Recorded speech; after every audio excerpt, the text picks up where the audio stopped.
Hello, ladies and gentlemen. This is Steve with My Audio Stuff, and I wanted to revisit my STA64 stereo receiver. So I guess I title this the Realistic STA64 Revisited. I had showed you my STA64 that I have in my garage. I actually have two of these receivers. And if you want to learn more about it, obviously you can go to my other video. But this is the one that I have inside the house. And once again, I think I picked this one up on eBay for 70 bucks. And I'm trying to think, there wasn't really much wrong with it. But I went ahead and I shotgunned it and replaced virtually all of the capacitors in it. Those in the power supply, the B plus power supply, and most of the capacitors in the audio paths, as well as the vast majority of the diodes. I've gone ahead and taken the back off of this thing. Once again, this is a 16 watt per channel stereo receiver. It dates from about 1977, and you can see that this is a really easy to work on layout. It's a lot like the Realistic STA52, which is the smaller cousin of this particular receiver. But it's almost identical the way things are laid out. This does have an upgraded FM front end. It's a little more sensitive than the STA52.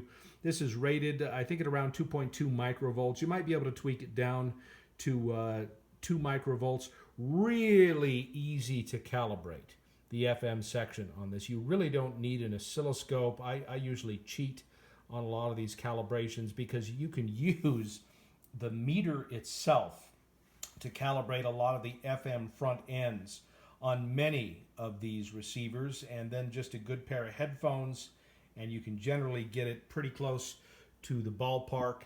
And that's probably for another video, but you can see this. It's just a really simple layout. I've gone ahead and replaced all the capacitors on the amplifier board.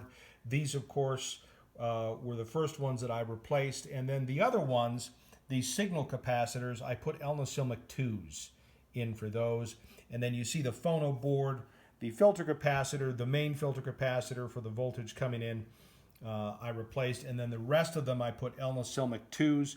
And then the transistors, just like the STA52, this is a 4 transistor board. So I went ahead on this one and I replaced the transistors with NTE 199s, which give you a marked improvement in performance on the phono board. How can I describe it? It gives the phono sound more bite to it, and that's about as best as I can describe it. But I think that probably most people who do the NTE 199 upgrade will be well pleased. The pinout of these transistors is exactly the same as the ones that came out of here, so very easy to replace. Again, just the capacitor replacement. I didn't touch any of the transistors or diodes on the amplifier main board. Didn't need to. Once again, this is quasi-complementary, NPN across the board. Very stable, 16 watts per channel. I'm not sure what the slew rates and rise times or any of that would be on this, but they're probably pretty good. This is a pretty dynamic, snappy receiver. This, of course, over here is the B plus board. It provides really all the main voltages for the amplifier and tuner circuits, preamp circuits, and you can see that I've gone ahead and replaced all the capacitors. That's never a bad thing to do on these boards, especially when they're 40 some years old. You're bound to have capacitors that have leakage and things like that. I also replaced all the diodes or the main diodes with brand new silicon equivalents. And then one thing I have not done, there is, if you look really close down here, a Zener diode that I have yet to replace. I'm no fan of Zener diodes, particularly because they don't last as long as silicon diodes, but that's probably mainly because a Zener diode is designed to leak some current if the voltage rises too high. That's part of, I guess, the regulative aspects of it.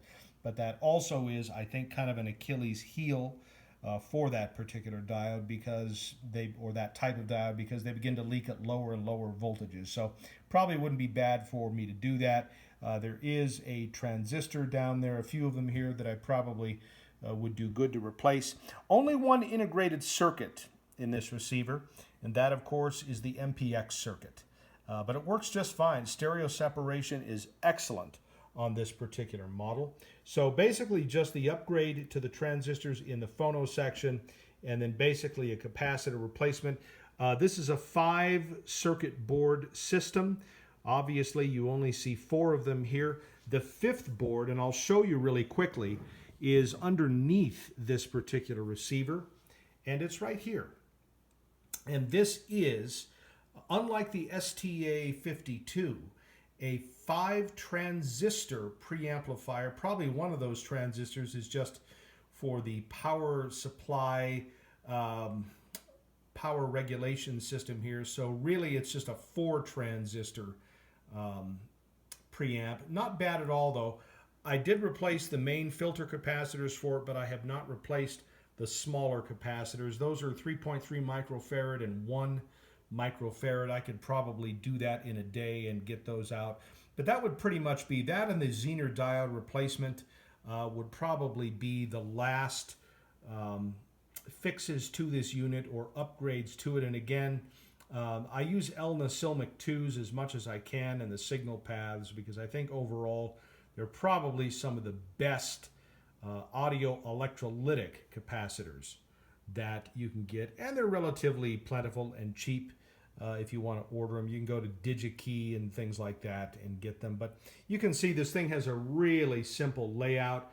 Again, everything is readily visible and readily serviceable on this particular unit.